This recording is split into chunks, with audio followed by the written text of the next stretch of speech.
മർക്കോസ് എഴുതിയ സുവിശേഷം അധ്യായം 9.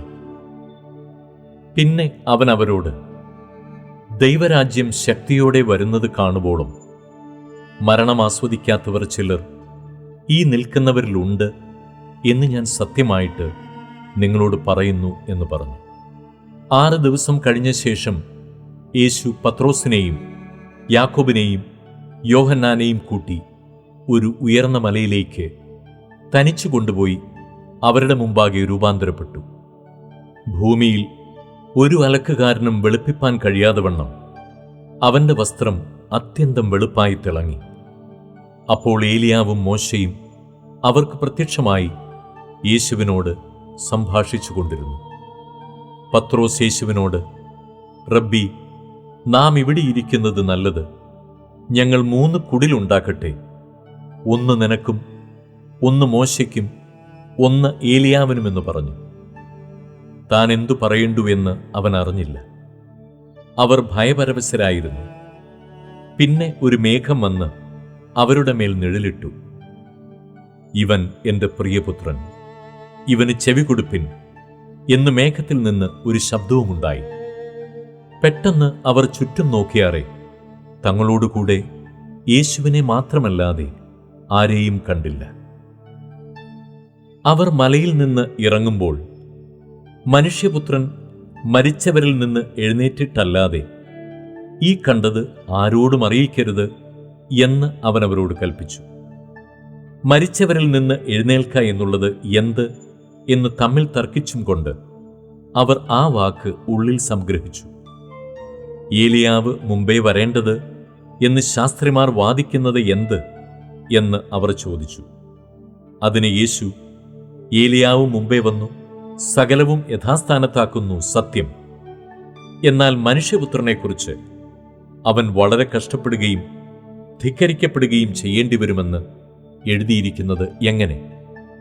ഏലിയാവ് വന്ന് അവനെക്കുറിച്ച് എഴുതിയിരിക്കുന്നത് പോലെ അവർ തങ്ങൾക്ക് തോന്നിയതെല്ലാം അവനോട് ചെയ്തുവെന്ന് ഞാൻ നിങ്ങളോട് പറയുന്നു എന്ന് ഉത്തരം പറഞ്ഞു. അവൻ ശിഷ്യന്മാരുടെ അടുക്ക വന്നാറെ വലിയ പുരുഷാരം അവരെ ചുറ്റി നിൽക്കുന്നതും ശാസ്ത്രിമാർ അവരോട് തർക്കിക്കുന്നതും കണ്ടു. പുരുഷാരം അവനെ കണ്ട ഉടനെ ഭ്രമിച്ച് ഓടിവന്ന് അവനെ വന്ദിച്ചു. അവൻ അവരോട്, നിങ്ങൾ അവരുമായി തർക്കിക്കുന്നത് എന്ത് എന്ന് ചോദിച്ചു. അതിന് പുരുഷാരത്തിൽ ഒരുത്തൻ, ഗുരു, ഊമനായ ആത്മാവുള്ള എൻ്റെ മകനെ ഞാൻ നിന്റെ അടുക്കൽ കൊണ്ടുവന്നു. അത് അവനെ എവിടെ വെച്ച് പിടിച്ചാലും അവനെ തള്ളിയിടുന്നു. പിന്നെ അവൻ നുരച്ച് പല്ല് കടിച്ച് വരണ്ടു പോകുന്നു. അതിനെ പുറത്താക്കേണ്ടതിന് ഞാൻ നിന്റെ ശിഷ്യന്മാരോട് പറഞ്ഞിട്ട് അവർക്ക് കഴിഞ്ഞില്ല എന്ന് ഉത്തരം പറഞ്ഞു. അവൻ അവരോട്, അവിശ്വാസമുള്ള തലമുറയെ, എത്രത്തോളം ഞാൻ നിങ്ങളോട് കൂടെയിരിക്കും? എത്രത്തോളം നിങ്ങളെ പൊറുക്കും? അവനെ എൻ്റെ അടുക്കൽ കൊണ്ടുവരുവിൻ എന്ന് ഉത്തരം പറഞ്ഞു. അവർ അവനെ അവൻ്റെ അടുക്കൽ കൊണ്ടുവന്നു. അവനെ കണ്ടയുടനെ ആത്മാവ് അവനെ ഇഴച്ചു. അവൻ നിലത്തു വീണ് നുരച്ചുരുണ്ടു. ഇത് അവന് സംഭവിച്ചിട്ട് എത്ര കാലമായി എന്ന് അവൻ്റെ അപ്പനോട് ചോദിച്ചതിന് അവൻ, ചെറുപ്പം മുതൽ തന്നെ അതവനെ നശിപ്പിക്കേണ്ടതിന് പലപ്പോഴും തീയിലും വെള്ളത്തിലും തള്ളിയിട്ടിട്ടുണ്ട്. നിന്നാൽ വല്ലതും കഴിയുമെങ്കിൽ മനസ്സലിഞ്ഞ് ഞങ്ങളെ സഹായിക്കണമേ എന്ന് പറഞ്ഞു. യേശു അവനോട്, നിന്നാൽ കഴിയുമെങ്കിലെന്നോ, വിശ്വസിക്കുന്നവന് സകലവും കഴിയും എന്ന് പറഞ്ഞു. ബാലന്റെ അപ്പൻ ഉടനെ നിലവിളിച്ചു, കർത്താവേ, ഞാൻ വിശ്വസിക്കുന്നു, എൻ്റെ അവിശ്വാസത്തിന് സഹായിക്കണമേ എന്ന് പറഞ്ഞു. എന്നാറെ പുരുഷാരം ഓടിക്കൂടുന്നത് യേശു കണ്ടിട്ട് അശുദ്ധാത്മാവിനെ ശാസിച്ചു.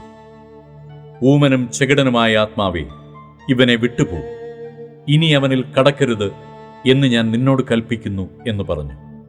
അപ്പോൾ അത് നിലവിളിച്ച് അവനെ വളരെ ഇഴച്ച് പുറപ്പെട്ടുപോയി. മരിച്ചുപോയി എന്ന് പലരും പറവാൻ തക്കവണ്ണം അവൻ മരിച്ച പോലെയായി. യേശു അവനെ കൈക്ക് പിടിച്ച് നിവർത്തി. അവൻ എഴുന്നേറ്റു. വീട്ടിൽ വന്ന ശേഷം ശിഷ്യന്മാർ സ്വകാര്യമായി അവനോട്, ഞങ്ങൾക്ക് അതിനെ പുറത്താക്കുവാൻ കഴിയാതിരുന്നത് എന്ത് എന്ന് ചോദിച്ചു. പ്രാർത്ഥനയാലല്ലാതെ ഈ ജാതി ഒന്നിനാലും പുറപ്പെട്ടു പോകുകയില്ല എന്ന് അവൻ പറഞ്ഞു. അവിടെ നിന്ന് അവർ പുറപ്പെട്ട് ഗലീലയിൽ കൂടി സഞ്ചരിച്ചു. അത് ആരും അറിയരുതെന്ന് അവൻ ഇച്ഛിച്ചു. അവൻ തൻ്റെ ശിഷ്യന്മാരെ പഠിപ്പിച്ച് അവരോട്, മനുഷ്യപുത്രൻ മനുഷ്യരുടെ കയ്യിൽ ഏൽപ്പിക്കപ്പെടും. അവർ അവനെ കൊല്ലും.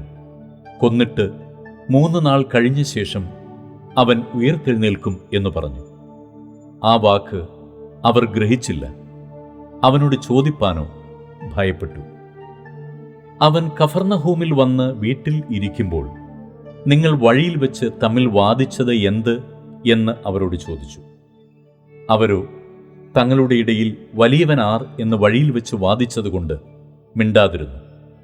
അവൻ ഇരുന്ന് 12 വിളിച്ചു. ഒരുവൻ മുമ്പനാകുവാൻ ഇച്ഛിച്ചാൽ അവൻ എല്ലാവരിലും ഒടുക്കത്തവനും എല്ലാവർക്കും ശുശ്രൂഷകനുമാകണം എന്ന് പറഞ്ഞു. ഒരു ശിശുവിനെ എടുത്ത് അവരുടെ നടുവിൽ നിർത്തി അണച്ചുകൊണ്ട് അവരോട്, ഇങ്ങനെയുള്ള ശിശുക്കളിൽ ഒന്നിനെ എൻ്റെ നാമത്തിൽ കൈക്കൊള്ളുന്നവൻ എന്നെ കൈക്കൊള്ളുന്നു. എന്നെ കൈക്കൊള്ളുന്നവനോ എന്നെയല്ല, എന്നെ അയച്ചവനെ കൈക്കൊള്ളുന്നു എന്ന് പറഞ്ഞു. യോഹന്നാൻ അവനോട്, ഗുരു, ഒരുവൻ നിന്റെ നാമത്തിൽ ഭൂതങ്ങളെ പുറത്താക്കുന്നത് ഞങ്ങൾ കണ്ടു. അവൻ നമ്മെ അനുഗമിക്കായികയാൽ ഞങ്ങൾ അവനെ വിരോധിച്ചു എന്ന് പറഞ്ഞു. അതിന് യേശു പറഞ്ഞത്, അവനെ വിരോധിക്കരുത്. എൻ്റെ നാമത്തിൽ ഒരു വീര്യപ്രവൃത്തി ചെയ്തിട്ട് വേഗത്തിൽ എന്നെ ദുഷിച്ചു പറവാൻ കഴിയുന്നവൻ ആരുമില്ല. നമുക്ക് പ്രതികൂലമല്ലാത്തവൻ നമുക്ക് അനുകൂലമല്ലോ. നിങ്ങൾ ക്രിസ്തുവിനുള്ളവർ എന്നീ നാമത്തിൽ ആരെങ്കിലും ഒരു പാനപാത്രം വെള്ളം നിങ്ങൾക്ക് കുടിപ്പാൻ തന്നാൽ അവന് പ്രതിഫലം കിട്ടാതിരിക്കയില്ല എന്ന് ഞാൻ സത്യമായിട്ട് നിങ്ങളോട് പറയുന്നു. എങ്കൽ വിശ്വസിക്കുന്ന ഈ ചെറിയ വിരൽ ഒരുത്തന് ഇടർച്ച വരുത്തുന്നവന്റെ കഴുത്തിൽ വലിയൊരു തിരികല് കെട്ടി അവനെ കടലിൽ ഇട്ടുകളയുന്നത് അവന് ഏറെ നല്ലത്. നിന്റെ കൈ നിനക്ക് ഇടർച്ച വരുത്തിയാൽ അതിനെ വെട്ടിക്കളക. ഊനനായി ജീവനിൽ കടക്കുന്നത് 2 കൈയുമുള്ളവനായി കെടാത്ത തീയായ നരകത്തിൽ പോകുന്നതിനേക്കാൾ നിനക്ക് നല്ലത്. നിന്റെ കാൽ നിനക്ക് ഇടർച്ച വരുത്തിയാൽ അതിനെ വെട്ടിക്കളക. മുടന്തനായി ജീവനിൽ കടക്കുന്നത് 2 കാലുമുള്ളവനായി കെടാത്ത തീയായ നരകത്തിൽ വീഴുന്നതിനേക്കാൾ നിനക്ക് നല്ലത്.